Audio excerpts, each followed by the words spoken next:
l'Europe depuis beaucoup de temps. Aujourd'hui, ce soir, vous êtes dans quel état d'esprit, Daniel Cohn-Bendit? Cette nuit, j'étais triste.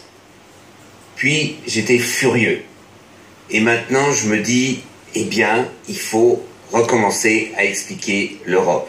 Moi, je veux bien, monsieur l'ambassadeur, vous dites on va maîtriser. On maîtrise rien. Depuis des années, on ne maîtrise rien. C'est quand même incroyable que les Anglais, la majorité, d'un certain âge, moi j'ai reçu des coups de téléphone de jeunes de Londres, ils étaient en larmes, parce que les jeunes, leur avenir c'était l'Europe. Ils ont voté massivement pour l'Europe. Et ce sont les vieux qui ont décidé, le passé a décidé de l'avenir des jeunes.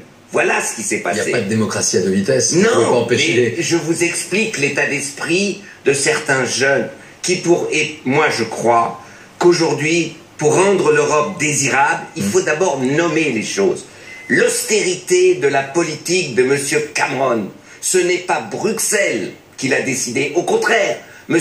Cameron voulait obliger Bruxelles à en faire encore plus d'austérité. Donc quand le Pays de Galles, les pauvres, ceux qui sont en bas en Angleterre, ont voté contre l'austérité de M. Cameron, ça n'a rien à voir avec l'Europe. C'est ça que le problème. Et moi, ce qui m'a affolé, c'est que les arguments, on pouvait dire n'importe quoi. La preuve, ce matin, M. Farage, l'argument, le bus de M. Johnson, on va renvoyer 350 millions de livres, donc 434 millions d'euros chaque semaine pour la protection sociale. C'était sur leur bus. Et ce matin, M. Farage dit « Oh, on s'est trompé, ça marchera 1 heure après. » Mais vous vous rendez compte, c'était l'argument massu. On va prendre l'argent qui va à l'Europe, on va vous le redonner. Et le matin, 1 heure après, on leur dit « Mais non, poisson d'avril, on s'est juste foutu de votre gueule. » C'est ça qui est terrible, c'est que dans un genre de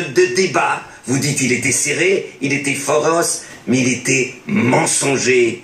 Et c'est ça qui est terrible. Cette victoire, c'est vrai, c'est la démocratie, c'est la victoire du mensonge. Il faut tirer les leçons. Malheureusement, depuis des années, les campagnes électorales se gagnent aussi sur des mensonges. C'est ce qui fait peur. C'est ce qui fait peur. Et regardez dans l'histoire. Vous voulez un cauchemar?